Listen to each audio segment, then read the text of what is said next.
नमस्कार मु ज्योतिष प्रशांत आपण को मोर ये टारो कार्ड रीडिंग वीडियो को आपण मानक स्वागत करुच्ची। चलतु आज देखा ये टारो कार्ड रीडिंग वीडियो रे आपण को पार्टनर आपण प्रति कौन लव करेंट फीलिंग्स अच्छी तांको मन रे कौन लव इमोशन आपण प्रति अच्छी से आपण नहीं कौन भावुंट आउ से जहाँ कहते आपण को से ठीक लगुच कि भूल लगुच मु पूरा डिटेल और विस्तीर्ण भाव में मुझे टारो कार्ड रीडिंग वीडियो में आपण मानक कहबी। जदिव मो वीडियो को आपण आरंभ शेष पर्यटन देखुंत ताले आपणकर गोटे कनक्लूजन पॉइंट रे पहुँचे आउ अवश्य आपणकर जहाँ प्रोब्लेम अच्छी से प्रोब्लेम रो समाधान बाट आपण आपे पाइबे।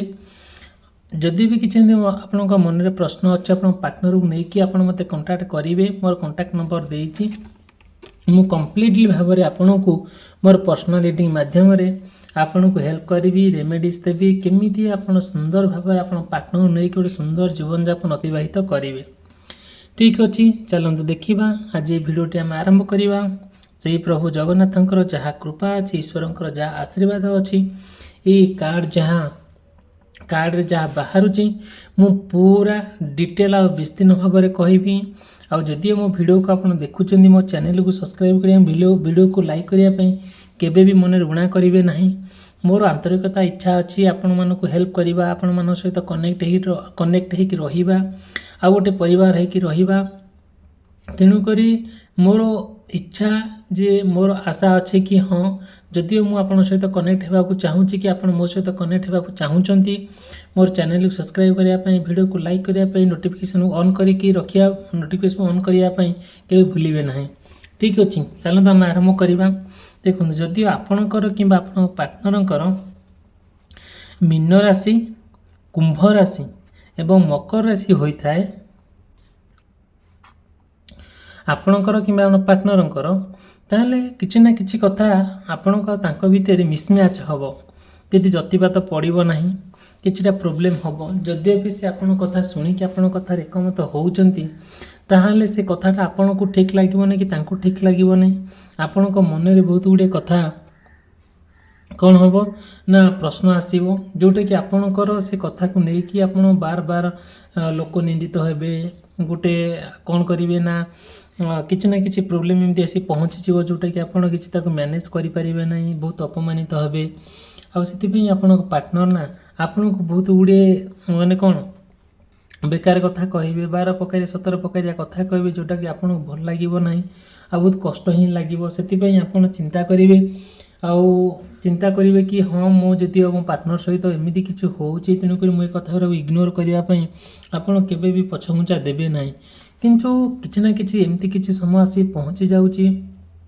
जोटा कम्प्लीटली भाव में आपणकर किसी ना कि माने सपोर्टटा टिके लाकुना रही जाऊँगी आपण पार्टनर आपन को सपोर्ट करना कि आपण तांका प्रति जो स्नेह श्रद्धा भल पाइबा अच्छी से सब जिन धीरे धीरे कहीं कमी जाऊँगी तेणुक एमती कहीं हो रियल कथा आप जानापी बहुत प्रकार चेष्टा करूँ सत धीरे धीरे आउ से जो जिनसा आपण मन भितर आसूँ जो आग्रहटा आसूँगी से आपन को बहुत खराब लगुच बहुत दुख लगुच कौन करा किसी ना कि एमती प्रोब्लेम आसी जा पहुँची जाऊँगी आपन से कथार गोड़े माने से कथार छंदी होकर रही जाऊँ आगू जावाई जिते चेष्टा कले भी जावाई बहुत कष्ट हो धीरे धीरे आपणकर डिसीजन गुड़ा पेंडिंग हो रही जाऊँगी धीरे धीरे जो डिसीजन नेबापी चाहूँगी आप पार्टनर से पूरा संपूर्ण भाव में आप मन भितर रही जाऊँगी आपड़ कि भाभी पारु ना कौन करवा दरकार बोली।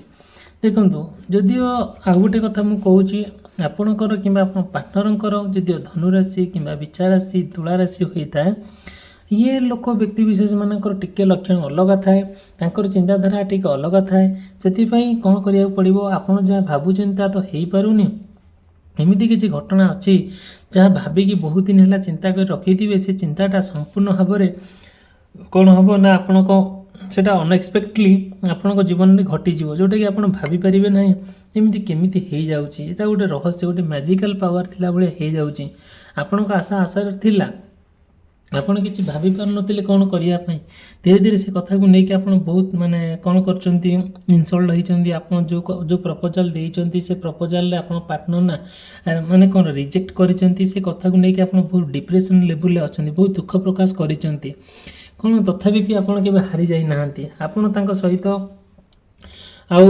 ହାତରେ ହାତ ମିଶାଇ ମନରେ ମନ ମିଶାଇ ସେ ଜୀବନର ଶେଷ ନିଶ୍ୱାସ ପର୍ଯ୍ୟନ୍ତ ଚାଲିବା ପାଇଁ କେ ମନରେ ମୁଣା କରିନାହାନ୍ତି। ତଥାପି ବି ଆପଣ ଚାହୁଁଛନ୍ତି କି ତାଙ୍କ ସହିତ ଯାହା ହେଇଛି, ଯାହା ହେଇଗଲା ଠିକ୍ ଅଛି, ତଥାପି ବି ଆପଣ ତାଙ୍କ ସହିତ ସାରା ଜୀବନ ରହିବା ପାଇଁ ପୁରା ପ୍ରତିଜ୍ଞାବଦ୍ଧ। ଯଦି ଏମିତି କିଛି ସମସ୍ୟା ହେଉଛି, ତାଙ୍କ ମନରେ ଯାହା ଅଛି, ଆପଣଙ୍କ ମନରେ ଯାହା ଅଛି, ଯେତେବେଳେ ଡିସ୍କସନ୍ କରୁଛନ୍ତି ତାହା ଠିକ୍ଠାକ୍ ହେଇପାରୁନି, ଧୀରେ ଧୀରେ ଆପଣ ଆପଣ ପାର୍ଟନରଙ୍କୁ ଗୋଟିଏ ସ୍ଥାନରୁ ଅନ୍ୟ ଏକ ସ୍ଥାନକୁ ନେଇଯିବା ପାଇଁ ଆଉ କ'ଣ କରିଛନ୍ତି, ପୁରା ମନରେ ଡିସାଇଡ଼୍ କରିଛନ୍ତି, ମନରେ ପୁରା ପ୍ଲାନ୍ କରିଛନ୍ତି। କିନ୍ତୁ ଗୋଟେ ଜାଗାରେ ଷ୍ଟାବିଲିଟି ଯେହେତୁ ହେଇପାରୁନାହାନ୍ତି, ଗୋଟିଏ ଜାଗାରେ ଆପଣ ସ୍ଥିର ହୋଇକି ରହିପାରୁନାହାନ୍ତି, ଆପଣ ଲାଇଫ୍ କମ୍ପ୍ଲିଟ୍ ଭାବରେ ଡିଷ୍ଟର୍ବ ହେଇଯାଇଛି। ଯେଉଁଟାକି କ'ଣ କରିବେ, ଆଗକୁ ଯିବେ ନା ପଛକୁ ଆସିବେ, ନା ତାଙ୍କ ସହିତ ସାରା ଜୀବନ ରହିବେ, ନା ତାଙ୍କ ପାଖରୁ ଫେରି ଆସିବେ, କୌଣସି ଡିସିସନ୍ ନେଇପାରୁନାହାନ୍ତି। ସତେ ଯେମିତି ଆପଣ ଗୋଟିଏ ଅଡ଼ୁଆ ମୁଖରେ ପଡ଼ିଯାଇଛନ୍ତି। ସେଥିପାଇଁ ଆପଣ କ'ଣ କରିବେ କିଛି ଭାବିପାରୁନାହାନ୍ତି। ତଥାପି ବି ଆପଣ ସେ କଥାକୁ ନେଇକି ବହୁତ ରିଗ୍ରେଟ୍ ଫିଲ୍ କରୁଛନ୍ତି, ଯେଉଁଟାକି ଆପଣ ଯାହା ଚାହୁଁଛନ୍ତି ତାହା ହେଇପାରୁନାହିଁ। ସବୁବେଳେ ତାଙ୍କ କଥାରେ କିଛି କ୍ଲାରିଟି ଆପଣ ପାଉନାହାନ୍ତି।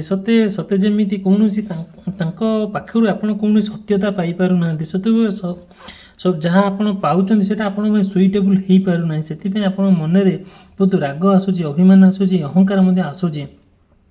ସେଥିପାଇଁ ଯେଉଁ କଷ୍ଟ ଯନ୍ତ୍ରଣାଟା ଆପଣଙ୍କ ଭିତରେ ହେଉଛି ନା, ସେଇଟା ଆପଣ ଯେତେବେଳେ ତାଙ୍କ ପାଖରେ ଏକ୍ସପୋଜ୍ କରୁଛନ୍ତି, ସେସବୁ ଜିନିଷଟାକୁ କେବେ ବୁଝୁନାହାନ୍ତି କି ଆପଣଙ୍କୁ କିଛି କହୁନାହାନ୍ତି। ସେଥିପାଇଁ ଆପଣ ସେଇ କଥାକୁ ନେଇକି ଆପଣ ବି ବହୁତ ରିଗ୍ରେଟ୍ ଫିଲ୍ କରୁଛନ୍ତି, ଯେଉଁଟାକି ଆପଣ ଯାହା ଚାହୁଁଛନ୍ତି ସେଇଟା ଆପଣ କରିପାରୁନାହାନ୍ତି। ଦେଖନ୍ତୁ, ଯଦିଓ ଆପଣଙ୍କର କିମ୍ବା ଆପଣ ପାର୍ଟନରଙ୍କର କନ୍ୟା ରାଶି, ସିଂହ ରାଶି, କର୍କଟ ରାଶି ହୋଇଥାଏ, ଏହି ବ୍ୟକ୍ତିବିଶେଷମାନଙ୍କର ଟିକେ ସମ୍ପୂର୍ଣ୍ଣ ଭାବରେ ତାଙ୍କ ଚିନ୍ତାଧାରା ଅଲଗା ଥାଏ। ଦେଖନ୍ତୁ, ଯଦି ବି ମୁଁ ଯେଉଁ ଭିଡ଼ିଓଟି ଆପଣଙ୍କ ପାଇଁ କରୁଛି, ସେ ଭିଡ଼ିଓଟା ମେ ବି ଆପଣଙ୍କ ସହିତ କନେକ୍ଟ ହେଇପାରେ, ମେ ବି ନ ହେଇପାରେ।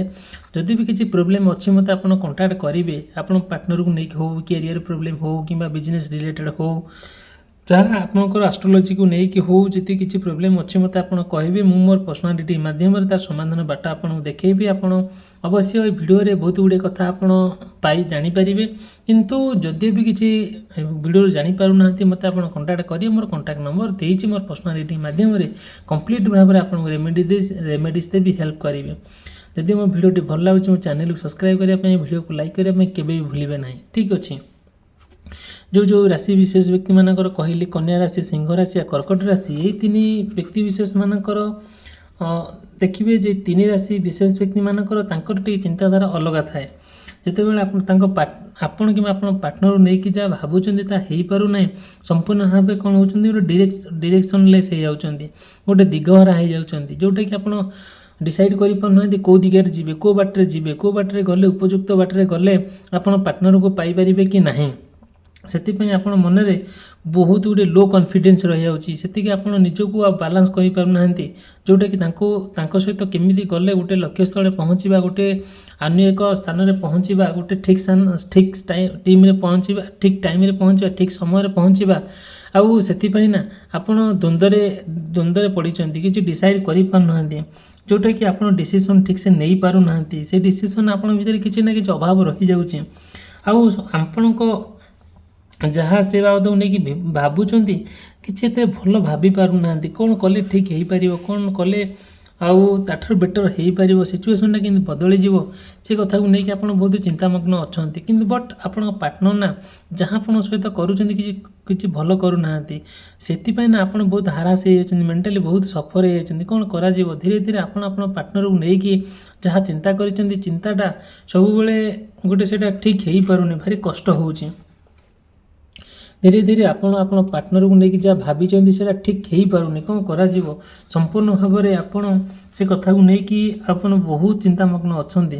ତାଙ୍କ ସହିତ ଯେଉଁ ସମୟଟା ଆପଣ ଅତିବାହିତ କରିଥିଲେ ଆଗରୁ, ଆପଣ ପାର୍ଟନର ସହିତ ଯୁଆଡ଼େ ଯାଇଛନ୍ତି, ଫଟୋ ଉଠାଇଛନ୍ତି, କିମ୍ବା ଯାହା ବି ତାଙ୍କ ସହିତ ଗୋଟେ ଆକ୍ଟିଭିଟି କରିଛନ୍ତି, ତାଙ୍କର ଆପଣଙ୍କ ପ୍ରତି ଯାହା ଫିଲିଙ୍ଗସ୍ ଅଛି, ଆପଣଙ୍କ ତାଙ୍କ ପ୍ରତି ଯାହା ଫିଲିଙ୍ଗସ୍ ଅଛି, ଯେଉଁ ସବୁ ମେମୋରି ସ୍ମୃତି ସବୁ ରହିଯାଇଛି ଆପଣ ତାଙ୍କ ଭିତରେ, ସେସବୁ ଜିନିଷଟାକୁ ଆପଣ ବହୁତ ମନେ ପକାଉଛନ୍ତି।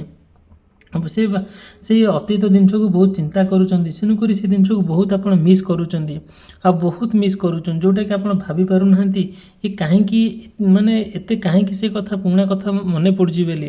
ତେଣୁକରି ଆପଣ ଏତେ ଇମୋସନାଲି ତାଙ୍କ ସହିତ ଜଡ଼ିତ ହୋଇଯାଇଛନ୍ତି, ଆଉ ସେଥିପାଇଁ ଆପଣ ଚିନ୍ତା କ'ଣ କରିବା ମାନେ କିଛି ଭାବି ପାରୁନାହାନ୍ତି।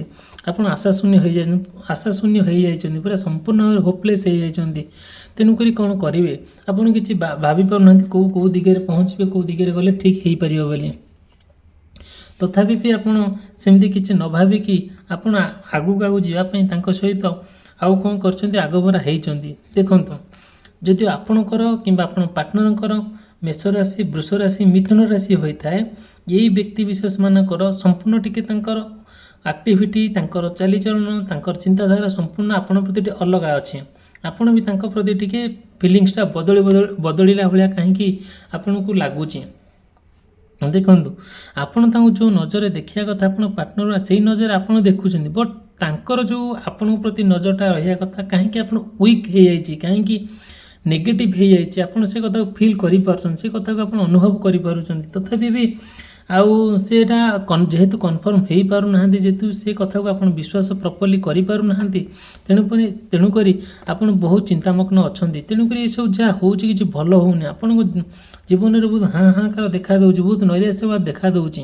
ତେଣୁକରି ସେ କଥାକୁ ଚିନ୍ତା କରି ଆପଣ ମୁଣ୍ଡ ପୁରା ଘୁମଉଛି, ପୁରା ଆପଣ ମୁଣ୍ଡ ପୁରା ମାନେ ବୁଲେଇ ଦେଉଛି, ପୁରା ବିନ୍ଧି ଉଠୁଛି, ପାଗଳାମି ଭଳିଆ ଫିଲ୍ ହେଉଛି। କ'ଣ କରାଯିବ, ସବୁ ସମସ୍ୟାର ସମାଧାନ ବାଟ ଆପଣ ଖୋଜିକି ବାହାରିଲା କଲା ବେଳକୁ ଆପଣ ମାନେ କ'ଣ କରିବାକୁ ପଡ଼ୁଛି ନା, ଚାକିରିରେ ସିଲେଇ କଲା ବେଳକୁ ହାତେ ଫାଟି ଯାଉଛି।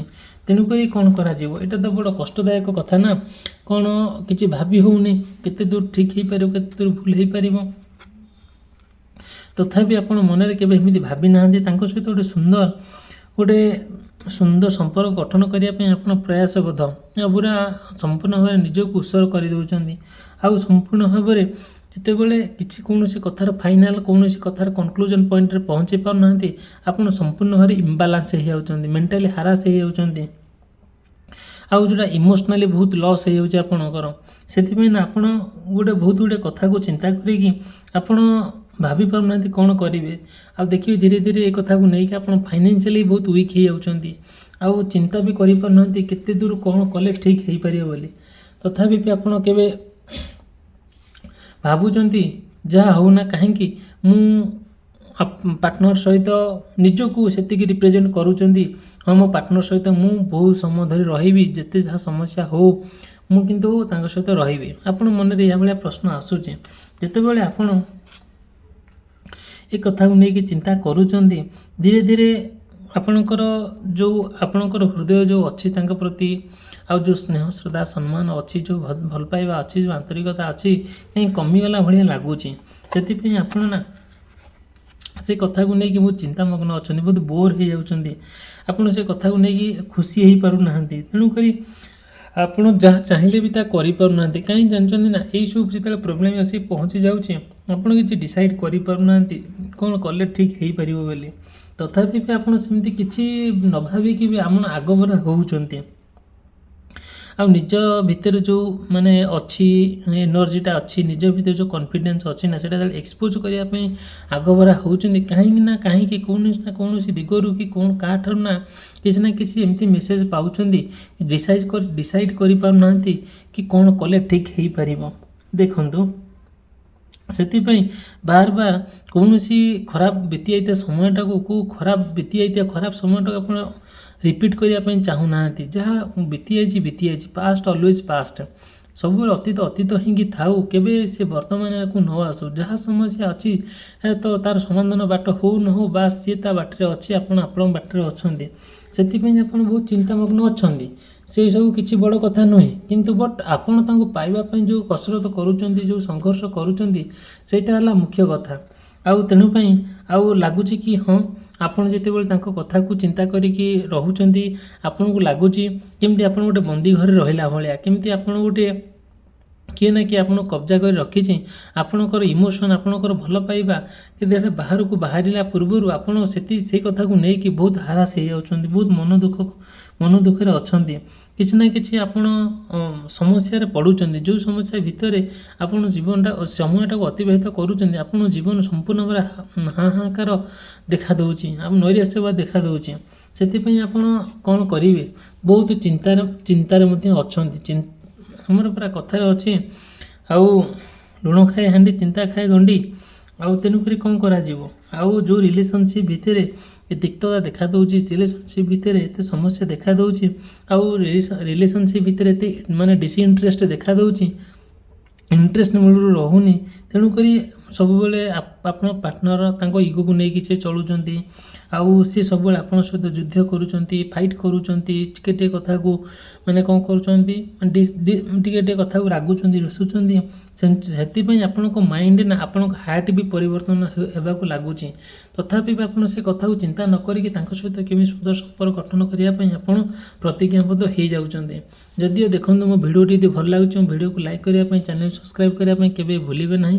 ଆପଣଙ୍କ ମନରେ ଯାହା ପ୍ରଶ୍ନ ଅଛି ଆପଣ ମୋତେ ପଚାରିପାରିବେ, ମୋର ପର୍ସନାଲ୍ ନମ୍ବର ଦେଇଛି। ଠିକ୍ ଅଛି, ଭିଡ଼ିଓଟି ସମାପ୍ତ କରି ରହିଲି। ଧନ୍ୟବାଦ, ନମସ୍କାର।